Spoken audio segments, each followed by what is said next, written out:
Good morning. I am Vivien Schmidt, Jean Monnet Professor of European Integration in the Pardee School at Boston University and co-chair of the European Union Seminar at Harvard's Minda de Gunsberg Center for European Studies. I'm pleased to welcome you to our seminar on the varied reactions of EU institutions to the COVID crisis. This seminar is part of a series of online seminars covering the European Union's institutional response to COVID-19. It's co-sponsored by Harvard's Center for European Study and the Belfer Center's Project on Europe and the Transatlantic Relationship at Harvard's Kennedy School. I'd also like to recognize the collaboration of World Boston, the German-American Business Council, and the American Council on Germany. So just a note to participants, the session is being recorded. We assume that in participating, you're all giving your consent to the recording. Our panelists today are Sergey Lagodinsky, member of the European Parliament, group of the Greens, European Free Alliance, and André Sapir, senior fellow at Bruegel and professor at the Université libre de Bruxelles. So before I introduce our speakers, I would like to introduce some of the people who are also here, and that's Carl Kaiser, my co-chair at the center, an adjunct professor at the Kennedy School. I think I see, yes, Executive Director Catherine Kluver Ashbrook in the Belfer Center. Who else? Vasilis Koutifaris, who's at the Center for the Study of Europe, and many others. I think Sergio Fabrini, who's a professor, visiting professor at Harvard this year, but unfortunately, given COVID, is, I think, coming in from Italy. Julian Howarth, who's a senior fellow at the Kennedy School, and many more. I think there are too many for me to welcome all of you, but welcome to all of you in any case. And so I'm delighted to welcome two very placed members of the Brussels EU community to help enlighten us on the EU institutions' responses to the pandemic. These are perfectly placed people, one on the inside in the European Parliament, the other outside, but very close in a think tank closely involved in advising EU institutions. I'll first introduce Sergey Lagodinsky, who's a member of the European Parliament, group of the Greens and the European Free Alliance. Sergey is a German citizen. He was born in Russia. He's a member of the European Parliament, already said, group of the Greens, European Free Alliance. Until June 2019, he was head of the European Union and North America division of the Heinrich Böll Stiftung. His special expertise lies in transatlantic relations, international and constitutional law, as well as law and politics of diversity and integration. His 2014 book, Context of Anti-Semitism, explores the relationship between anti-Semitism and freedom of expression in Germany and in international law. Prior to joining the Heinrich Böll Foundation, Sergey worked as a lawyer for Orrick, Harrington, and Sutcliffe, LLP. He also served as program director and as advisor to the board for the Berlin office of the American Jewish Committee. In 2008, he was a fellow at the New Responsibility Foundation. Sergey graduated from Humboldt University. He's a graduate of the law faculty of the University of Göttingen and also of Harvard University. And master's in public administration, so an alum of Harvard. Our other speaker, André Sapir, is a Belgian citizen and university professor at the Université libre de Bruxelles, a research fellow of the London-based Center for Economic Policy Research, and a senior fellow at Bruegel, the Brussels-based think tank. Between 1990 and 2004, André worked for the European Commission, first as economic advisor to the Director General for Economic and Financial Affairs, and then as principal economic advisor to President Prodi. After leaving the Commission, he first served as external member of President Barroso's Economic Advisory Group, and then as member of the General Board of the European Systemic Risk Board based at the European Central Bank in Frankfurt. André has written extensively on European integration, international trade, and globalization. He holds a PhD in economics from the Johns Hopkins University in Baltimore, and he's an elected member of the Academia Europea and of the Royal Academy of Belgium for Science and the Arts. So after this rather lengthy introduction, Our discussion today is about how the European Central Bank, European Council, European Commission, and European Parliament are responding to the existential challenges facing the European Union during the coronavirus pandemic. I would like to open with a very general question to both speakers, starting, I think, with Sergey, about how you see EU institutional actors' response to the COVID-19 crisis. Is it enough? Not enough? By which institutions? And assuming that more could be done, what and by which institutions? So I'm just asking for short responses for now, about 5 minutes each, at which point I'll then have follow-up questions for our two speakers for another 20 minutes or so, after which we'll open it up to the audience. So Sergey, over to you.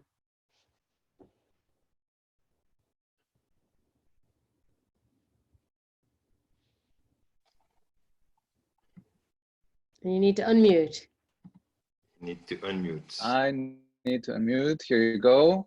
That's what happens when you try to be muted and not to disturb the chair. Well, thank you for inviting me, and it's great to see a number of faces whom I know very well, and Carl, Catherine, it's great to see you as well. Because I only have 5 minutes to answer this fundamental question, maybe just briefly, it's never enough, Vivien. You know, we have a global crisis of unprecedented dimensions, so it will never be enough. But I think that if you look at the at the actors, they all had a different mode of reacting to what has been going on. If you're talking about the European Parliament, I would say we are still in a hibernated mode. We hibernated right away at the beginning of the epidemic, which was understandable, and I was also supporting that. We could not summon, and we could not get together with people, with our colleagues from France and Italy, and all of us traveling through all the airports and getting together. What about staff? How do you deal with that? So there were plenty of questions. So we hibernated, and we keep trying to get back to business, to get awake, and it's very, very difficult. Now we are getting into a fight with the president of the parliament. I lack a crisis leadership on their behalf, and we can talk about this more in details. We, by now, the whole group, and I from the very beginning, are very concerned about the role of the parliament, which has been damaged throughout these past weeks. If we look at the EU Commission, they had a bumpy start, but they are quite active now. And with all fairness, I think it's important to mention the first couple of days, the Commission was not present, at least publicly. But now I would say, even me being kind of an opposition, having an opposition perspective, I would not claim that the EU Commission is lacking and is missing on the stage. Both the president and the commissioners are very active on various issues, and we can also discuss later where they could be more or less active and in which way, and more productive. And then we have European Council and member states, and I would say they are trying to get past their differences. That's what their mode is. The modus operandi now is trying to get agreed on issues, especially in financial area, and also try to overcome the initial traumatizing feeling of lack of solidarity, something that hurt our southern friends very much, especially Italians, something that was abused and is being abused by geopolitical rivals like China and Russia, and something where we have done a lot of damage without maybe meaning it's the way. You know, I don't even mention the story of masks from Germany that were stopped on the border, and this was more kind of a technical issue at the beginning, and it is overcome, but the damage has been done, and we're seeing it also in polls in the polling in Italy, etc., etc. This is a huge problem, and we have to keep this in mind when we're looking for ways out. In terms of topics, I would say the three big, large topics that we're trying to tackle now, and the institutions are trying to tackle now, is of course the health crisis, the path to recovery.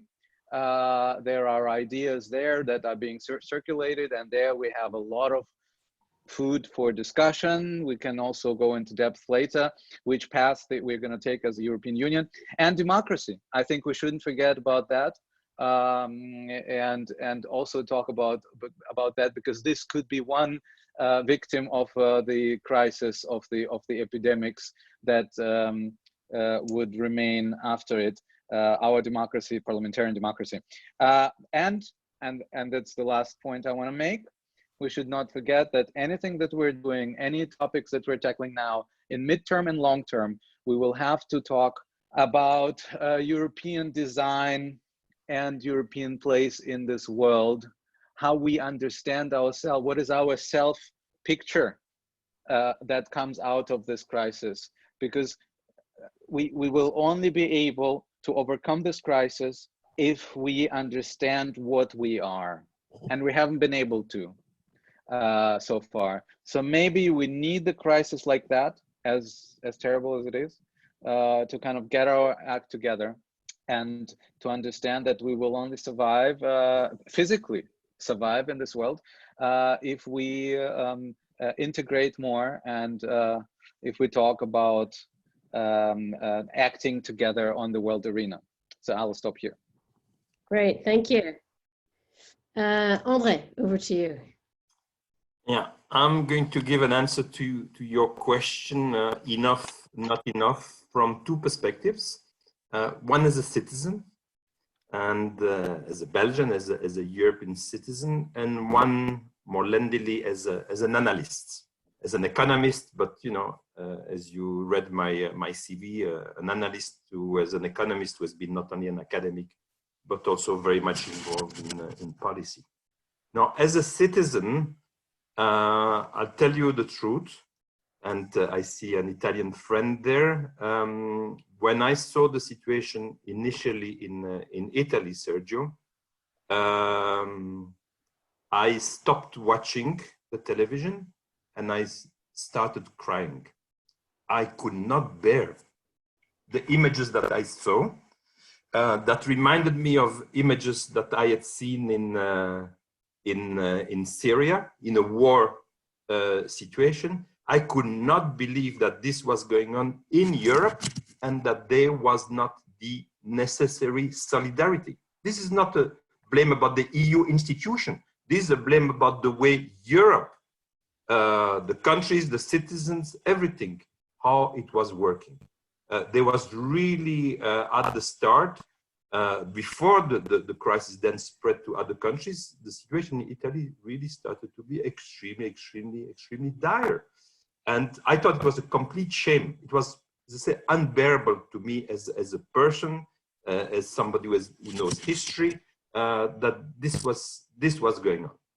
And, you know, we are rich countries, we are neighbors, and, you know, it looked like this whole thing, you know, there were a few patients that were taken from Italy to Germany, 10 of them, a few patients going to Switzerland, a few going to Austria, but we were talking of, I mean, ridiculous kind of numbers compared to the state of affairs. So as a citizen, I found it absolutely unbearable. As an analyst, I think the EU has not been doing badly. Has not been doing badly given what the EU is. The EU is not a federation. There's no federal government. Health is not a competence of the EU. And yes, there were no mechanisms at the EU level to deal with the crisis. I mean, nothing at all. There were no plans. There was nothing. There was no preparedness whatsoever. But that relates to the nature of the EU. So we are not a federation. We are not like the United States. We are not the United States of Europe or the United States even of the Euro area. We are not that. We are a confederation of states that share certain sovereignties in some areas. So, you know, I lived through the financial crisis, and you know, although not being anymore in the Commission, I was still very, very closely involved. And there was a huge gap in the way the EU, with its, you know, make out of a federation, or of, not a federation, but a confederation, compared to the United States, right? And that's why we had to create the banking union and all of those other stuff during the crisis.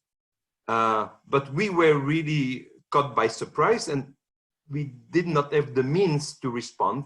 And the result was that the response in the US and in Europe, in the Euro area, was very, very different. There was really a gap between the way Europe responded to the financial crisis, the way the US did.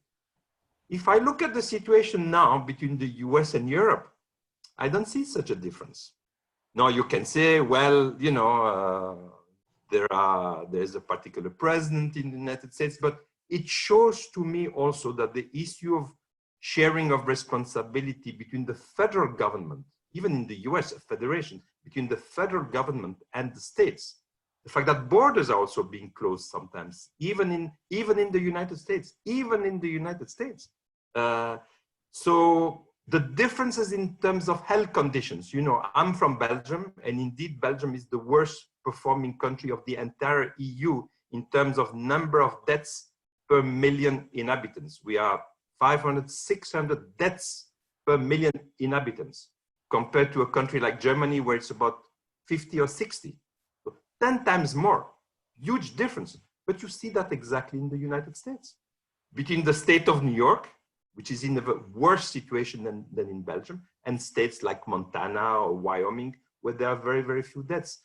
So when I look at the health situation and even the economic situation at the moment, I do not see the fact that we not being equipped the way we should be equipped, the way I wish Europe was equipped to deal with such a situation, we are not responding that much worse than the United States. So that tells me also that the nature of the crisis, the fact that it is a completely different crisis than what we ever even imagined we could have, we were all caught by surprise.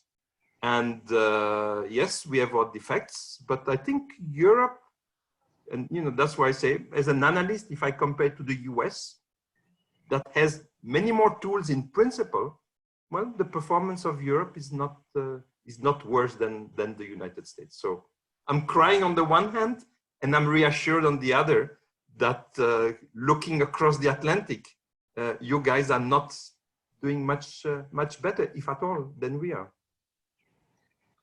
Yeah, thank you, André. Thank you both, Sergey and André. I just, thinking about the comparisons to the US, I would think perhaps the bar is a bit low right now, unfortunately. So I actually want to continue with questions to André and then switch back to Sergey in a minute. And because, André, you mentioned the financial crisis and suggesting that now things seem better. And do you think that there are lessons learned from the Eurozone crisis? For example, in terms of the ECB response? So I think, yes, I think the ECB response, you know, there was a bit of fumbling initially in March with the ECB response.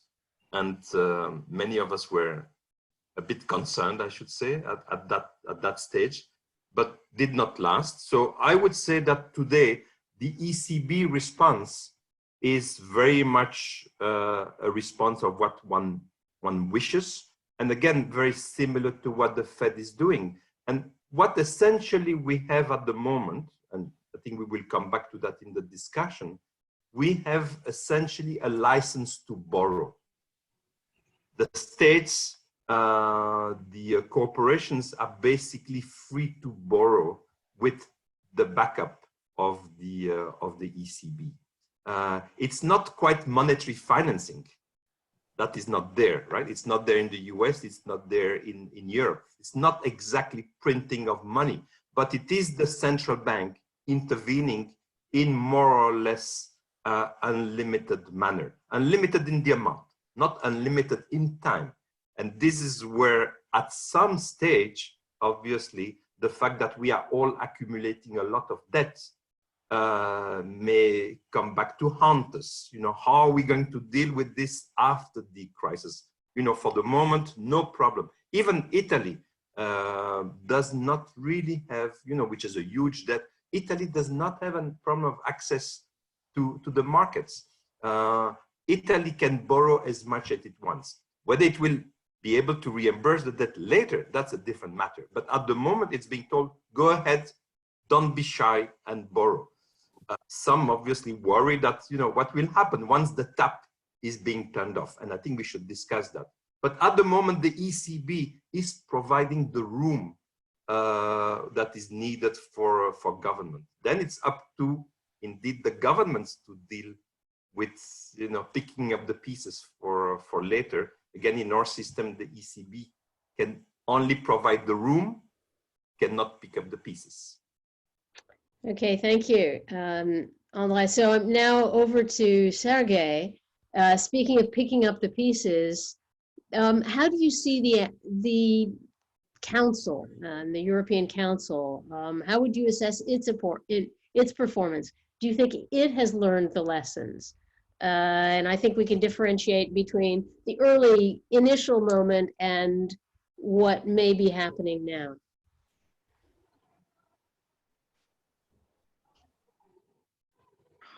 Well, I mean, I tend to look at Council as mostly, you know, member states. This is kind of my particular. I don't see that Council is a.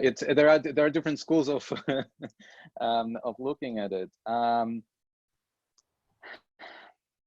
I think that the Council has learned their lessons, because what we are talking about, mutualization of debt, is something where countries, even the northern countries, northern European countries, have real. They admit that this is a real issue, and they admit that this is an issue we have to solve.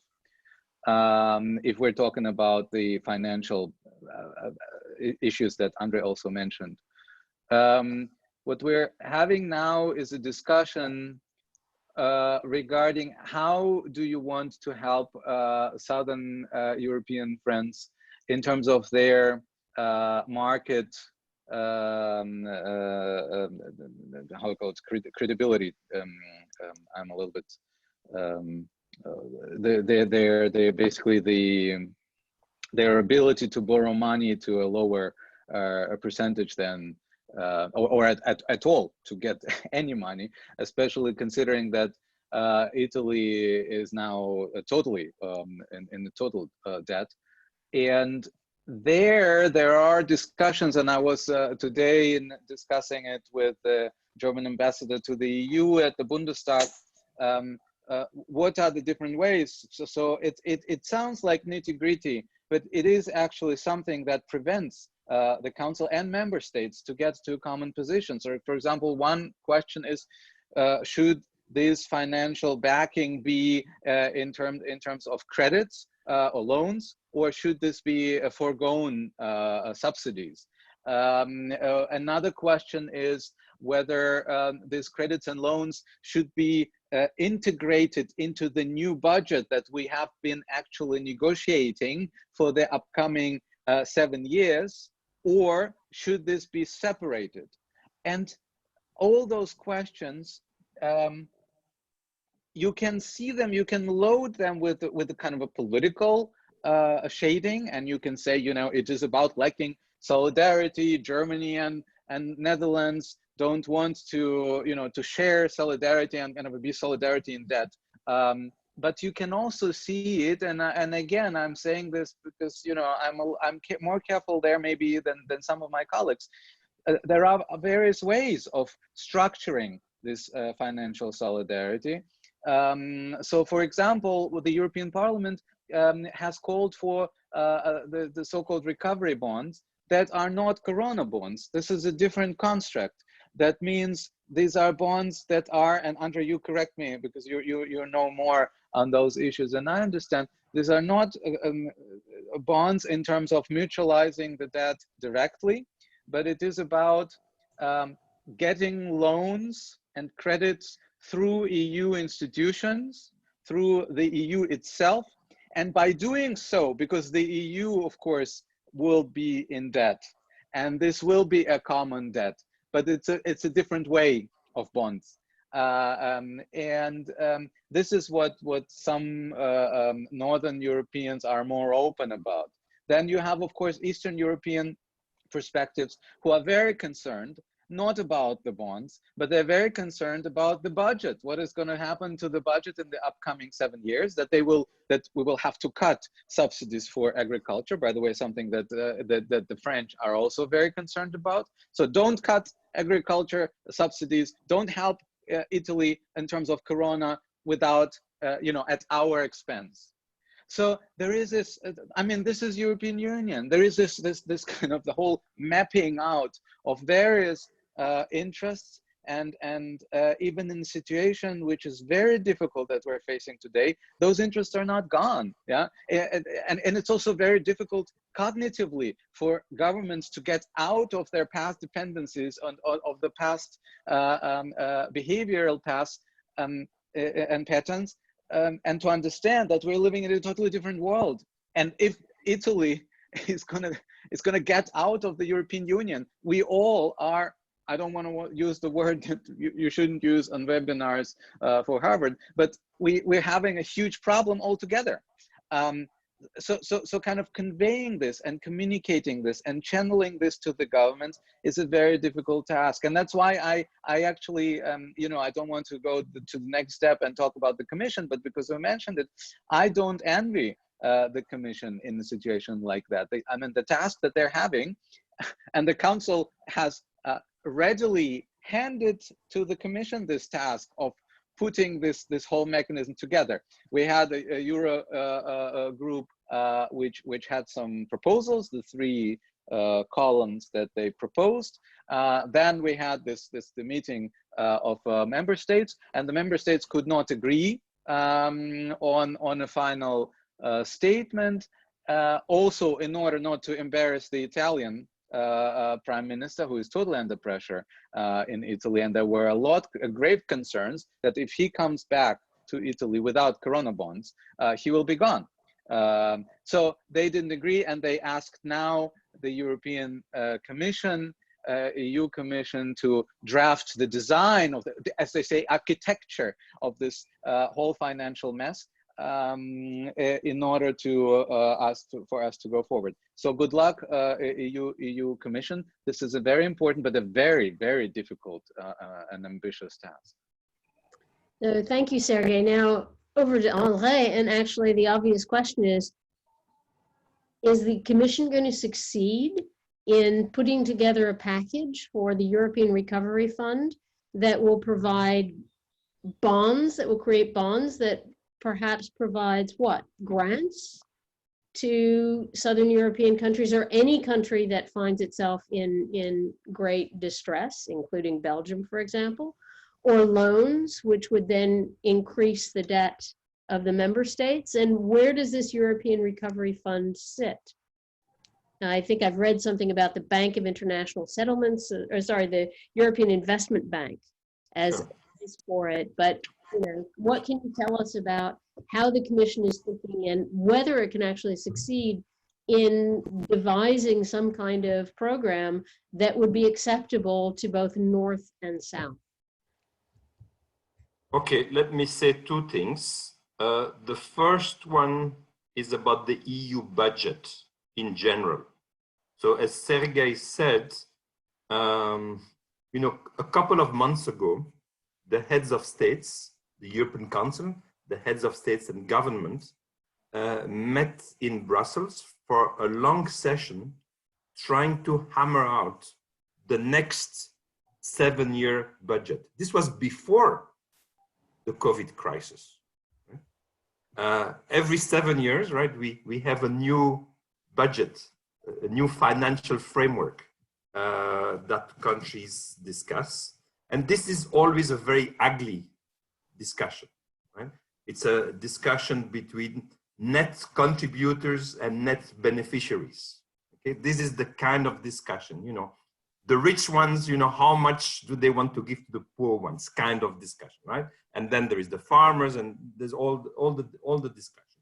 But since the EU budget is essentially about transfers, you know, those who are making net transfers, they want to give as little as possible, and those who receive the transfers, they want as big as possible a budget. And every 7 years, we have this difficult discussion.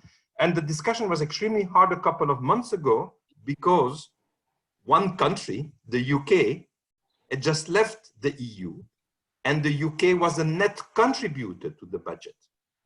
So, you know, it was putting money in the kitty in a sense, and some others were getting some of that money. And those who were getting that money, they were saying that we want to continue to receive the same thing. So they were telling already the other guys who could potentially replace the UK, please fill in for the shoes of the UK so that we continue to receive the same thing. And some countries said, you know, forget about that. So it was a very, very complicated discussion that they could not agree upon, despite the very long sort of all-night kind of sessions. And the current budget runs out in December of this year. This budget is based on the proposal of the Commission, but it has to be adopted by unanimity by all the member states and by the European Parliament. So it's a very complicated process. It has to go to each of the national parliaments. It has to be ratified by all the national parliaments. It has to go to the budgetary committees. So it's something that takes several months. In other words, by June of this year, they need a new budget for next year, for sure. Otherwise, they won't be able to start the next year with a budget. And now on top of the difficulty, the normal 7 year plus the UK leaving, adding to the difficulty, now we have the coronavirus problem. And indeed, the coronavirus issue is hitting some countries much more than others. And the countries that are being hit the most are Italy, they are Spain, France, countries also where tourism is a major issue. So not only the number of deaths, but when you look at recovery, the summer of this year is going to be a very complicated summer for countries that rely heavily on tourism. And that's again, Italy, there is Greece there as well, there is Spain, there's Portugal, France. So, you know, you have countries that have been hit a lot by the health condition, then there is being hit a lot by the recovery and the tourism. So lots of differences there, but you can see that the countries of Southern Europe are pretty badly hit. And so, you know, the budget, the EU budget is only 1% of EU GDP. Now there is this issue, let's do a recovery fund, a recovery to help indeed getting out of the hole where we are, but probably helping more countries that are the most hit, the countries of Southern Europe. Now, if the budget remains the same as the budget that we had before, then you know, 1%, then you have to take some money from somewhere. Those countries that were getting some of the money, the net beneficiaries, that is essentially Central and Eastern Europe, they would have to give up some of the money for the countries of the South. So if the envelope remains unchanged, this is pretty tough. So I think there is no way they can solve this problem, which is super complicated politically, without putting some additional money in the kitty. And then the question is, you know, this money that they would put, where would it go and how would it be spent? Would it be spent via loans that are made to countries, or will it be in the form of transfers? Will it be, you know, what people are referring to as grants? Okay. No, the countries of Southern Europe, they would like grants, which is understandable. They would like a transfer from the countries less affected to the countries more affected. And, you know, one can do that via any mechanism, but in the end, that's what it means. It means to make a transfer. So the first question is how much more money there will be. Mrs. Merkel has declared to the German parliament that she and Germany should be willing to put some more money here. No. Maybe she is, maybe Parliament will be willing. How much money we don't know. Then, you know, all countries would have to be willing to put more money. It's not just Germany. It's not a bilateral gesture by Germany to the countries. It would be in the EU budget. So other countries would have to contribute more. How much more will they be? Some people have been very ambitious, saying, you know, today the budget is 1%. We should double it for a period of time to 2%. I would be in favor of that. I don't see that this will happen. But then the question will be, again, whatever more money there will be, how will it go to the member states? I guess that most of it will be in the form of loans. I hope it will not be only in the form of loans. And in the form of loans, it would indeed be via the European Investment Bank. That is what the EU budget would do. It would not make loans directly to countries. It would, in the budget, put some money aside to guarantee loans. And this would be to guarantee loans by the European Investment Bank. So the Commission is not a bank. The Commission does not make loan except once in a while to countries that have a balance of payment problems. And that was the case. For instance, Hungary got some money, Romania got some money, Latvia got some money back in the financial crisis. And they're sort of conditional loans. Here we are talking of unconditional loans. This is not the business of the Commission. The only thing that the Commission can do and the EU budget can do is put some money aside that would guarantee the loans by another institution, the European Investment Bank. So the more you put money aside for guarantees, the more you can make loans. And that's what will happen. And you know, when you hear sometimes figures like 1.5 trillion euros for the recovery fund, this is in terms of loans. This is not what they would be in the budget. This would be guarantees that would allow loans to be made of 1.5 trillion, for which you need much, much less money. You need maybe 15 times more, since you can have let's say, a leverage ratio of about 15. So if you have 100 in the budget, you can multiply that by 15 and do loans for the EIB by 1,500. That's the kind of thing they are discussing. And hopefully there will also be some money in this additional budget in the recovery fund that would be for transfers. So not in the form of loans, but in the form of transfers in one way or the other. Some may be also for common projects, research in health, some issues of having the health sector in Europe in general being improved. So they can be common projects taking place. That would be something that the Commission can deal with. So that's, I think, what we can expect. I think most of it will be loans, but there would be some transfers. And France is fighting to get some common projects, some EU-wide project in the field of health, and could be also in some digital stuff like in artificial intelligence that would fit into that. Okay, thank you, André. So back over to you, Sergey. And I suppose my question is, what role can the European Parliament play in all of this? How would you, especially as a member of the Green Party, see the basically loans rather than grants, and possibly not much done on climate change? Would you push for not simply health-related bonds, but green bonds?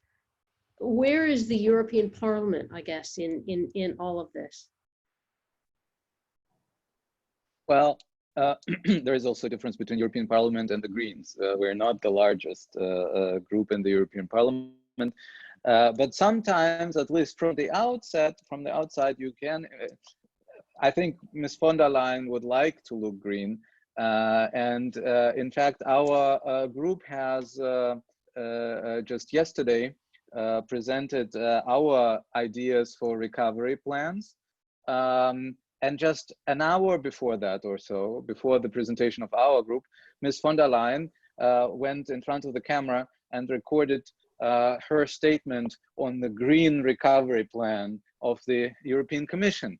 The problem with Ms. von der Leyen, even though I am more on the supporting side of hers in my group, but the problem with her indeed is that it's not always what is on the package, what you will find inside the package. So, and that's the role of the European Parliament. I think that the European Parliament will have to watch very closely how this implementation and how this and the design of recovery will look like, because we have Green Deal, which has been decided by the European Union, and the European Commission has committed itself. Now, in the working plan of the Commission that was leaked, the new working plan, the one that they adjusted to the post-crisis, there were a lot of concerns that many things that were planned as part of a Green Deal were not found there anymore. The resolution on of the European Parliament that was issued on the crisis did include demands both on social policies and on green policies that we will be watching very carefully. But for example, it did not include the Paris Agreement targets as a point of reference, something that we would have wished to have. And again, the questions will be in implementation. But to be honest, this is not just a European issue. We are facing the same questions now within each individual country. In Germany, the question that is now the big fight, which is upcoming, will be the find of conditionality of subsidies for the auto industry, for the car manufacturers. Of course, it is in the interest of the government to pacify the people, to secure their employment. And it is, by the way, also in the interest of the Green government of Baden-Württemberg, for example, to secure the auto industry working places there. But it is, of course, something different that we would envision. And for us, and for many people in Europe, regardless of their party affiliation, I know many social democrats who think alike, it is also a chance, an opportunity to generally and structurally rethink our way of doing economics and doing economy and doing industry and production, et cetera. And this is something that we expect and will be watching very closely, how this will be implemented. But for now, it is very difficult to speak about any details because we are not even sure about the baskets, about what we're going to put into the basket. The next step is indeed to see that the baskets are the right ones, and that the environmental concerns and social concerns will not be the ones that are that will be sold out, so to speak, in order to have stability or growth as soon as possible. The issue of conditionality generally is an issue which goes beyond the green and sustainable issues, and this is something that André also mentioned. For example, the Netherlands is very much against unconditional either loans or subsidies, because they say, why should we unconditionally give Italy a lot of money without Italians committing themselves to reforms? Another shading of conditionality is something that you wanted maybe to address a little bit later, is the conditionalities regarding rule of law. Why should Hungary, like it is the case now, you maybe saw the press on that, getting more money for now than Italy, while dismantling their democracy? And it's a very tricky question. I'm myself, I'm not sure how I would answer it for now. I think it is important to watch this closely, and I think it is important to have safeguards that the funds will not be mismanaged and will not end in the pockets of Orban and others of his surroundings. But I'm not sure that we can easily, from a moral perspective, put too high of conditions on helping people to survive the crisis. So it's a very tricky question. Then we will have to find maybe other channels of how to get the money to the citizens around the governments. This is something that we've been discussing in Brussels. So there are plenty of very difficult questions regarding conditionalities. About the democracy we can speak later, as I think you wanted to. But I just wanted to say that this conditionality question is not just a green versus not green. It's green, it's about rule of law, it's about good management of resources, and it's about our moral understanding of what this money is for. Right? Do we have a moral right? And it's and in which, you know, in what packages of money do we want to earmark with certain conditions and which not? Because for many it's a matter of survival. Great, thank you, Sergey. And I'm just actually going to just ask you to follow up on your reference to questions of rule of law and democracy, and ask you the more general question about what is the EP doing about issues and what can be done more generally about issues of lack of respect for rule of law, for dismantling of the institutions of liberal democracy in countries not only Hungary, but also Poland and possibly other parts of Central and Eastern Europe in particular. Just briefly, because I see that we're running out of time. Yeah, well, the EP is doing what is best at doing, is issuing resolutions, and but that can be quite a sign, because the Commission is very timid in terms of addressing and criticizing the last package that we saw in Hungary, and also they were quite timid in terms of Poland, but today it's changed. And at least the European Parliament is there, the safeguard of those issues. I'm a member of the Rule of Law Monitoring Group in our Home Affairs Committee, and we meet every week. And by the way, we're not talking just about Hungary. We have a special survey and a study that we have commissioned, and it is updated every other week regarding rule of law and democracy in times of the COVID crisis in many countries. And we see there, I mean, Hungary and Poland is just one aspect. We have problems and questions with Romania, we have questions with Bulgaria, and we have, from different perspective, also questions with Germany, for example, regarding freedom of assembly, or if we're talking about data protection and privacy, we have questions with Poland, where the app, the COVID app, is mandatory for many citizens, and this is just one example of many others. So we are concerned, very much concerned, about this tricky balance between, we used to say security and freedom and liberty. Now it's probably health and liberty, that we have to balance out.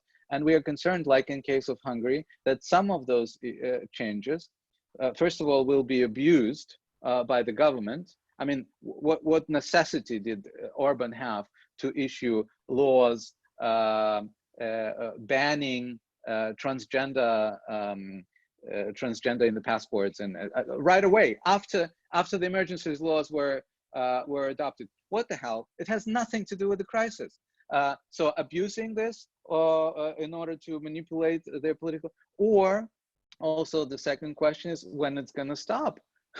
There is no stopping, there is no final date in case of Hungary. They just dismantled the priorities of parliament. They're going to be ruling by decree. Orban is going to be ruling by decree. And nobody said when this is going to end.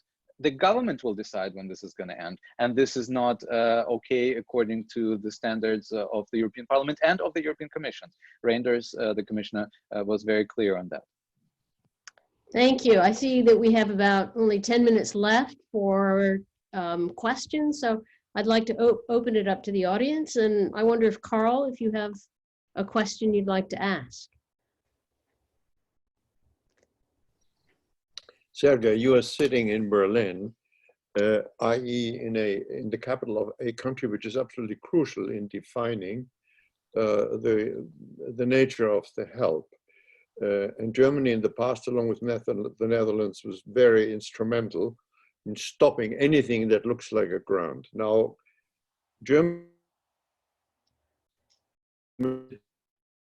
whatever the amount is going to be, which means there will be an increase of the contribution because Germany is a net contributor, correct?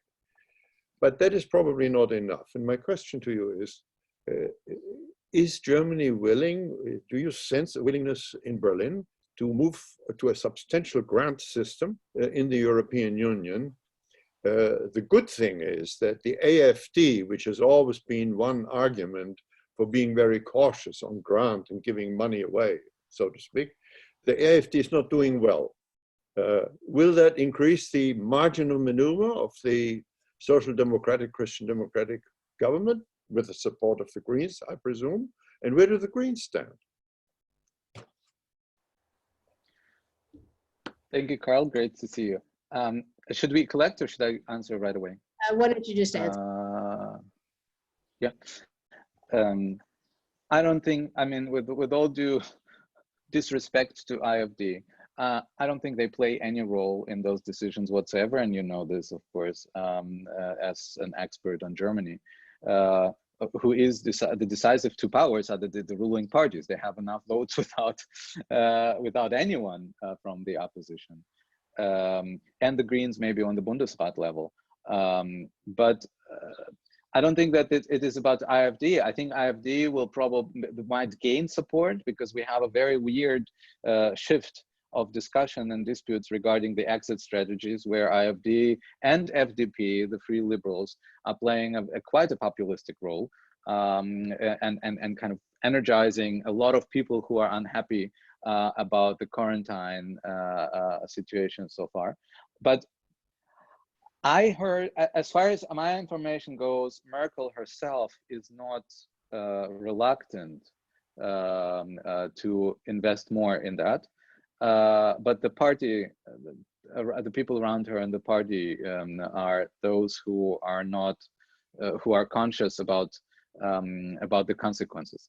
I don't think that I think that the population and the citizens today are so overwhelmed by what is going on that I don't think that there will be kind of an informed and critical debate about the form of help beyond newspapers. I don't think that anyone now will start questioning, and what we had during the Euro crisis in terms of Germany is paying for everyone. I have a feeling we're in such a deep crisis that this is not going to be anymore an issue. But the issue is indeed the willingness of the ruling parties. And also, to be honest, also some legal issues. I mean, when we talked today with the ambassador representing the view of the government, he said, if we want to have a solution outside of budget with more loans and more debt, then we are going against the treaty provisions that explicitly ban taking debt by the European Union. So they want to go through the budget. That's one of their issues. Let's kind of make the budget larger and through the budget give the money away to the states rather than getting into debt and taking more and more debt, which is not possible without changing the treaty. Changing the treaty is a huge process. But I do think that there is more openness, definitely more than during the Euro crisis, on behalf of CDU and also, of course, on behalf of Social Democrats here. So I'm more hopeful on that, but we're not there. And I don't think we will get anywhere close to Corona bonds proper. It will be a solution around Corona bonds with debt and going through European institutions rather than issuing bonds with mutualized debt proper. Okay, thank you. But even for that, Italy was not ready and France not ready either. So they're working on kind of getting together there. And thank you. And now, Richard Rosen, you have your hand up.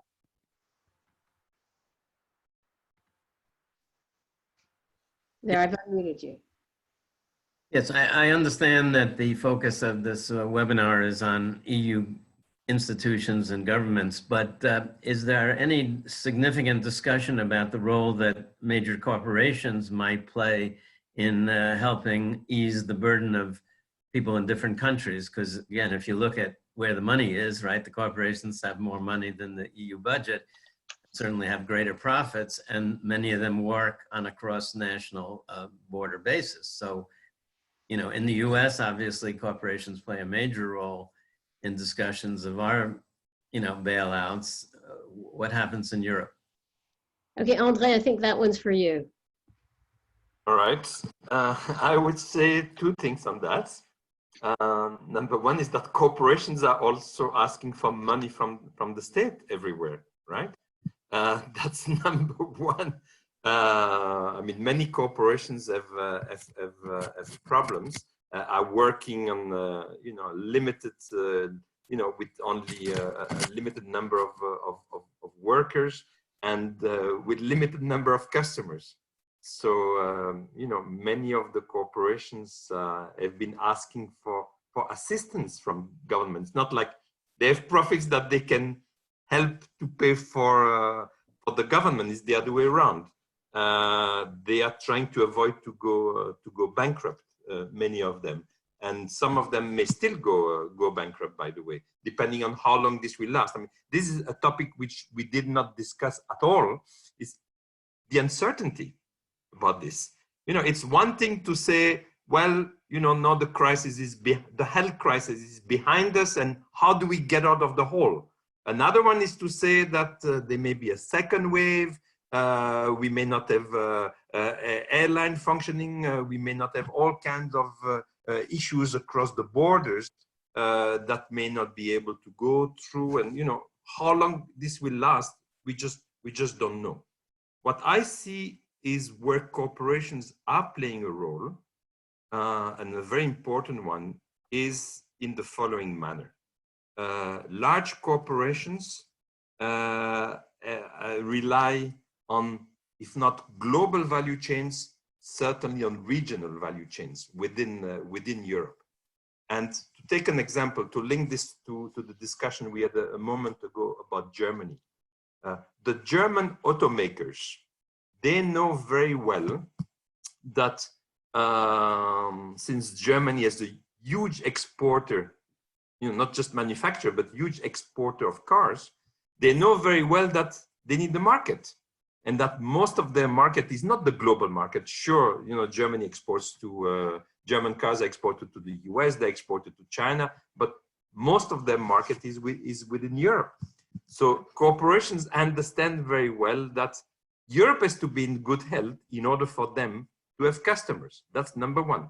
Number two, if you ask any German car manufacturer, they get parts that come from all over Europe, not only from Eastern Europe, from Slovakia, also from the north of Italy. So if the north of Italy is not able to reopen for business, parts are not coming into Germany. We are so intertwined, both in terms of production and in terms of consumption. And so when I speak to people in German industry, they are very much wanting the government indeed to take that into account. So they may not like the idea of having corona bonds, they may not like the transfers, but they like the idea that they will be able to sell their stuff to a market that is going to be revived, and they like to know that they will be able to get parts from their partners. So from that viewpoint, ideologically, you know, the transfers doesn't sound great. But in a more mercantilist manner, this is very, very important. So, and the corporations, I think they're pushing in that direction. They are pushing for EU-wide measures. They are pushing for Germany to help the EU economy, not just the German economy, to revive. Thank you. So we're just about out of time, but nonetheless, I'd like to ask you sort of 1 minute, 1 to 2 minutes from each of you on, if you had a crystal ball, 2-3 years hence, what future for the EU? Deeper integration, more positive feelings, greater trust amongst member states, or muddling through problematic?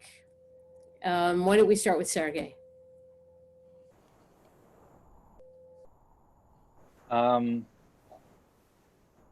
I think of these options, one I would exclude. I don't think that muddling through would go. It's just in a new world. We will either have a chance of getting our act together and going towards greater integration and harmonization in the EU. And I'm not the one, I'm not a federalist ideologue. I've never been, but I after this crisis and after this baseless criticism by populists, those who always said EU should not have competence in terms of health, are coming now and saying, you see, EU is not able to manage health. Well, you have to decide. If you want EU to be an actor that can act in crisis situation like this, and this is just the beginning. What about the climate crisis that is also looming on the horizon, or any other disease that can come? We need to be able to get to act as an EU. So the optimistic option is in 3 years that we have a European Union, which is an example, a visionary example for the rest of the world in terms of sustainability and in terms of also rebalancing the relationship between markets and the state. And I'm a market-oriented green, yeah. But just as Macron is saying, we need to rethink a lot now in the course of this crisis. So, and the other option would be there will be no European Union if we don't get there. So this will be the alternative. But there will be no muddling through. I think those times are over. We could survive the Euro crisis like this, but we will not survive another crisis like this. Great, thank you. And André? Look, I'm done with this notion of Europe as an example for the world. I want Europe to be an example for its own citizens. That's good enough to me. I think it's clear that there is a discrepancy between the name European Union and what we are able to deliver. And that discrepancy has to be solved in one way or the other. So indeed, one has to go forward or backward. Either we have to go back to be called the community, or maybe as we were called even before that, cooperation, the Organization for European Economic Cooperation. Maybe we should be less ambitious and, say, look, guys, we are not a union. We are just trying to cooperate in some areas. Or indeed, we have to be true to the name, European Union. And then indeed, one has to learn the lesson both of the financial crisis and of this crisis. We cannot have crisis, a third crisis in another 10 years from now. And as I said, this crisis is far from being over. It could last a year, maybe 2 years, could be quite a painful long crisis. And so, I mean, the union cannot operate in this manner. It has to be more ambitious. And otherwise, indeed, I fear that, not that it will collapse, but that there would be a huge amount of disappointment. And as I said, being an example for the world, I'm not there anymore even, I want us to be proud of our European Union and to do better. Thank you so much to both of you for some wonderful, wonderful discussion. Illuminating remarks. And so please, everyone, join me in clapping, if only virtually, for our speakers. Thank you so much. Thank you. Thank you very much. It's great to be here. Great discussion. Stay safe. I enjoyed it. Thank you. Thank you.